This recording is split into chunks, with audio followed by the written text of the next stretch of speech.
नमस्कार आदाब, आप देख रहे हैं साबिर शेख के साथ ऑन रिकॉर्ड मीरा भाईंदर। पिछले 7 महीने से लॉकडाउन के मार झेल रहे हैं, अनेक व्यवसाय है, अनेक कारोबारी हैं और ये किस तरह से अपनी ज़िंदगी बिता रहे हैं, ये एक चर्चा का विषय हो सकता है। आज मीरा भाईंदर महानगर पालिका में मनपा आयुक्त डॉक्टर विजय राठौड़ से मुलाकात करके उन्हें एक निवेदन दिया गया। जिन संस्था ने निवेदन दिया है उसका नाम है मीरा भाईंदर मंडप डेकोरेटर्स एसोसिएशन। इन लोगों ने पिछले महीने भी मनपा आयुक्त को एक निवेदन दिया था कि उनके कारोबार में ढील दी जाए, उनके कारोबार में शुरुआती तौर पर उन्हें राहत दी जाए, लेकिन 1 महीने से ज़्यादा का अरसा बीत चुका है। मनपा आयुक्त ने किसी प्रकार का कोई उत्तर उन्हें नहीं दिया। आज इन लोगों ने पत्रकार परिषद लेकर बताया कि आने वाले दिनों में अब वो ठिया आंदोलन करेंगे, उसके बाद उनका मसला नहीं सुलझा जाता है तो फिर वो भूख हड़ताल पर जाने पर वो मजबूर हो जाएंगे। इन्हीं सदस्यों से हमने कुछ बात करने की कोशिश की। आइए हम जानते हैं क्या कहना है उनका। हम लोग पिछले महीने भर से मीरा भाईंदर में चक्कर लगा रहे हैं कि जो कोविड के समय से गैदरिंग पे रोक लगी है उसमें कुछ सब जगह पे ढील मिली है। होटल्स को भी 50% से चालू कर दिया गया है। आज से थिएटर्स भी चालू हो गए हैं, लेकिन अभी तक शादी के कार्यक्रमों पे जो 50 लोगों की रोक थी आज भी वही रोक है। तो हमारी मांग ये है कि हमको कम से कम 150 से 200 लोगों की परमिशन मिले ताकि हम हमारा व्यवसाय चला सकें। हम लोग गए महीने में 1 महीने पहले आयुक्त को एक लेटर दिया था कि हमारा डेकोरेटर लोगों का 200 से 250 आदमी का परमिशन के लिए, लेकिन अभी तक उसका जवाब भी नहीं आया है। तो हम लोग वापस एक बार आंदोलन करने वाले हैं, क्योंकि ये डेकोरेटर ऐसा चीज़ है कि इसमें कम से कम 2 से 3 हज़ार लोगों का काम चलता है। कि उसमें वीडियोग्राफी आ गया, घोड़े वाले आ गए, बैंड वाले आ गए, बहुत जन का पेट इसके ऊपर भरता है। और जब ये लॉकडाउन गिरा तभी मार्च महीने में सबसे पहले मतलब तकलीफ में आया तो डेकोरेटर आया। जिम वगैरह सब बंद हो गए, लेकिन डेकोरेटर का चालू बिजनेस बंद हुआ था। गणपति गया, नवरात्रि गया, सब सीज़न हमारा ऐसा गया। हमारे पास लोन भरने के लिए अभी ताकत नहीं है। हम लोग जो हमारे वर्कर लोग हैं उनको भी मतलब काम देने के लिए हमारे पास काम नहीं है। 50 लोगों में उनको भी काम देने नहीं मिल रहा है। तो हमारा निवेदन हमने दिया था पालिका में कि 200 से 250 आदमी लोग का परमिशन मिले तो हमारा हॉल, हमारा मतलब जो भी काम है वो अच्छे से चले। लेकिन अभी उसके ऊपर भी हम लोग को 1 महीने से जवाब नहीं आया। अभी वापस हमने लेटर दिया हुआ है, अगर उसके ऊपर भी रिप्लाई नहीं आया तो 9 तारीख से हम लोग किया आंदोलन पे बैठने वाले हैं। तो हमारी निवेदन है प्रशासन से और सबसे कि हमारे ऊपर ध्यान दे।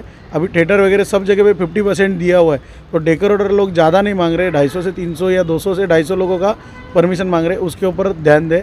और सब पत्रकारों से भी निवेदन है, हमारा जो न्यूज़ है वो आगे तक दे कि हमको न्याय मिले।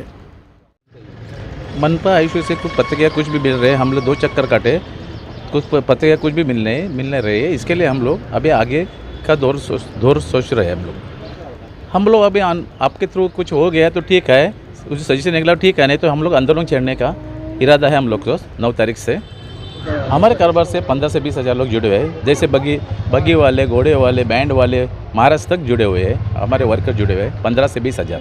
हम लोग को अभी तो हम लोग कर्ज में डूबे हुए हैं। हम लोग किसी बच्चे हमारे आदमी लोग की कुछ हम लोग पूरे नहीं कर सके। हम लोग ना पैसा देख सकते हैं ना कुछ, नहीं, कर्जे में बहुत डूबे हुए हैं। हम लोग की अभी हालत एकदम बेकार है। हमारा पेट भी भर सकते नहीं, 3 वक्त 2 वक्त का खाना भी मिल रहा है। डेकोरेटरमध्ये 300 ते 400 सभासद आहेत आणि त्याच्यावरती काम करणारे 10,000 पब्लिक फक्त वेगवेगळ्या गोष्टीवरती, म्हणजे चायनीजवाला असू दे, जेवण बनवणारे असू दे किंवा फूल व्यवसाय सर्व करणारे आमच्या डेकोरेटरला लागतात। आम्ही नगरपालिकेबरोबर पत्रव्यवहार केलं होतं, आज 20 दिवस झाले, त्यानंतरही आम्हाला कुठलंही एक उत्तर भेटलं नाही आहे। त्यानंतर आम्ही ठाणे जिल्हाधिकारी या ठिकाणी पत्रव्यवहार केलेत, CP ऑफिस, कमिशनर ऑफिसला देखील पत्रव्यवहार केलेत, त्यांचं उत्तर अजून आलं नाही। जर उत्तर आलं नाही, आम्ही ठिय्या आंदोलन तर करूच, त्यानंतर ठिय्या आंदोलन जर उत्तर त्यातही देखील भेटलं नाही तर आम्ही भूक हडताल या गोष्टीवरती विचार केलेलाच आहे। आज उपासमारीची वेळ आलेली आहे सर्वांवरती। सगळे डेकोरेटर आज थकलेले आहेत। आज भाडं भरायचं आहे, 4-4, 6-6 महिन्याचं भाडं अडकलं आहे। ग्राउंडवाला थांबणार नाही, आम्हाला तर भाडं भरावं लागणारच आहे, पण हे भाडं आणू कुठून? आज वर्कर लोकांना पण आज सर्व वर्कर लोक खाली जेवणासाठी, उपासमारीसाठी सगळे बसलेत। यांना भाडं द्यायचं आहे, सर्व गोष्टी आम्हाला सांभाळायच्या आहेत। पत्रव्यवहार केलेलं आहे, साहेबांसर्व बोललेलं, साहेबांनी देखील आम्हाला आमदार असू द्या, गीता जैन मॅडम असू द्या, यांच्याशी आम्ही पत्रव्यवहार केला आहे, परंतु आम्हाला अजून काही रिप्लाय भेटला नाही आहे। यानंतरची जे पण असेल ते आम्ही डेकोरेटरने विचार केला आहे. भूक हडताळ झालं तरी तर आम्ही ठाम आहोत. धन्यवाद. ये थे मीरा भाईंदर मंडप डेकोरेटर्स एंड कैटरर्स एसोसिएशन के सभासद, उनके सदस्य, जिनका कहना था कि उन्होंने आज आखिरी अल्टीमेटम मनपा आयुक्त तो डॉक्टर विजय राठौड़ को दिया है कि आने वाले 2-3 दिनों में वो उनके मसले पर विचार करें, उन्हें सकारात्मक उत्तर दे. अगर वो उन्हें सकारात्मक उत्तर नहीं दिया जाता है तो आने वाले दिनों में ठिया आंदोलन से शुरुआत करके भूख हड़ताल तक का वो आंदोलन करेंगे और अपनी मांगे जो जायज़ है वो मांगे जब तक पूरी नहीं होती तब तक वो उनका आंदोलन चलता ही रहेगा. देखना है कि इस चेतावनी के बाद में मनपा आयुक्त किस प्रकार का कदम उठाते हैं, किस प्रकार से इन्हें राहत देने का प्रयास करते हैं. आप देख रहे हैं आरिफ कुरैशी और साबिर शेख के साथ ऑन रिकॉर्ड मीरा भाईंदर. धन्यवाद.